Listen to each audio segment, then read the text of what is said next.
আত্মভোলা president বাইডেনের বিপক্ষে বেশ জোরে সোরে মাঠে নেমেছেন রিপাবলিকান প্রার্থী ও সাবেক প্রেসিডেন্ট ডোনাল্ড ট্রাম্প।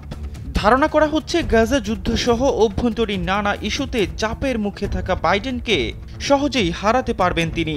এমন পরিস্থিতির মধ্যেই এবার নির্বাচনী প্রচারণার মাঠেই হত্যা চেষ্টার শিকার হলেন খ্যাপাটে ট্রাম্প।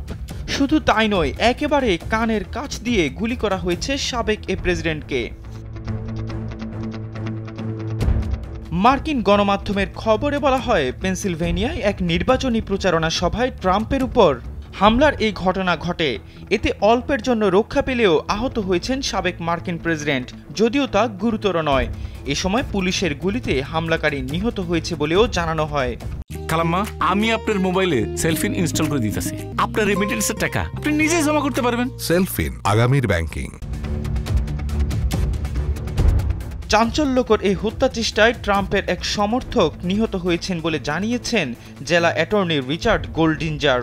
সামাজিক যোগাযোগ মাধ্যমে ছড়িয়ে পড়া ভিডিওতে দেখা যায় ট্রাম্প মঞ্চে দাঁড়িয়ে বক্তব্য দিচ্ছেন।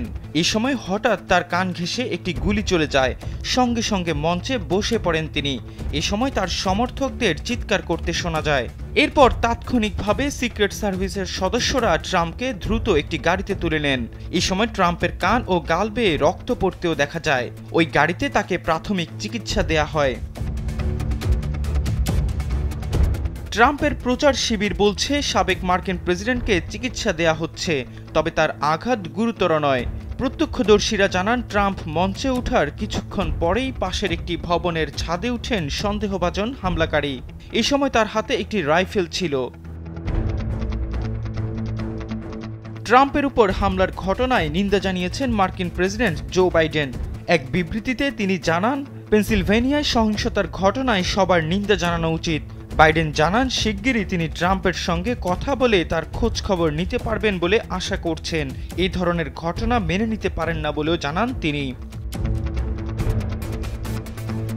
মার্কিন ভাইস প্রেসিডেন্ট কমলা হ্যারিস জানান, তিনি স্বস্তি পেয়েছেন যে ট্রাম্প গুরুতর আঘাতপ্রাপ্ত হননি। এ সময় তিনি এই ঘটনায় আহত ও নিহতদের পরিবারের প্রতি সমবেদনা জানান।